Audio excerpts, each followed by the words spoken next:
আমার বেটা গ্রামা জান দিছে, আবার টাকারে জান দিবে বেটা। কিভাবে আমার মা একলা একলা বাড়িতে থাকবে, একলা একলা কি করে আমার মা সামলা দিবে।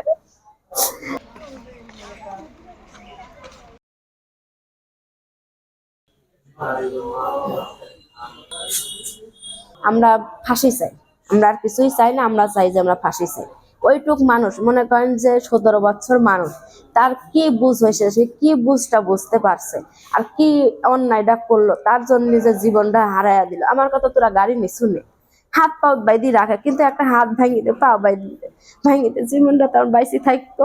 আমার মা, আমার বাপ ছোট কালে থেকে আমার ভাইটা মারা গেছে। আমার মাটা কাম করি করে আমার ভাইটাকে মানুষ করেছে।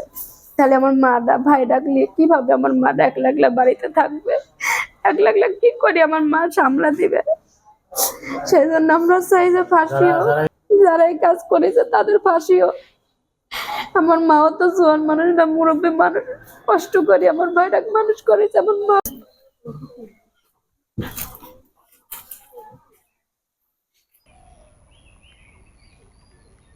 এই কিরা কিরা আছে কইলে যে ইমরান তাই কামি বাড়ি লইছে, হইলে কেন গুনি গাছা কামি বাড়ি লইছে, ইমরান মরে না, ইমরান বাজি খেয়ে। তখনই আবার হিলাল করে হিলাল এইটা করছে, হিলাল সামনে নিয়ে গেছে, নিয়ে যায় আনহন তানি ঘুরি। সেই আমরা 2টের সময় বার খোঁজাখুঁজি করতেছি, সেই 2টি 2:30 সময় তবে যায় সে রাস পাইছে। রাস তোলার আগেই যায় পুলিশ জাহাজ, পুলিশ রাস তুলছে। আমার তারে চাচ্ছি বেটা, আমার বেটার আমার কলজি ফাটাইছে। ও বেটা আমি টাকার হইলে আমি হইলে কেন তোমার, আমি একটাই অনুরোধ, আমার ফাঁসি দেওয়া লাগবে। আমার বেটা গ্রামা জান দিছে, আবার টাকারে জান দিবে বেটা।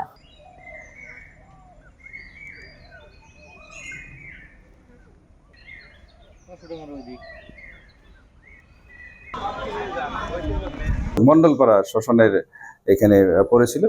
ওই পরবর্তীতে ভিকটিমের যে আত্মীয় স্বজন আছে ওনাদের দেওয়া তথ্য মতে আমরা সেখানে গিয়ে এটা উদ্ধার করি।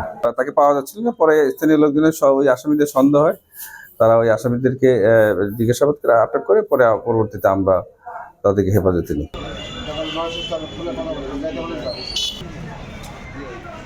আচ্ছা, এই ইমরান হত্যাকাণ্ডের বিষয়ে আমরা ডেড বডি উদ্ধার করে মৃত্যুর সঠিক কারণ নির্ণয়ের জন্য ময়নাতদন্তের নিমিত্তে লাশ আমরা পাঠানোর ব্যবস্থা করতেছি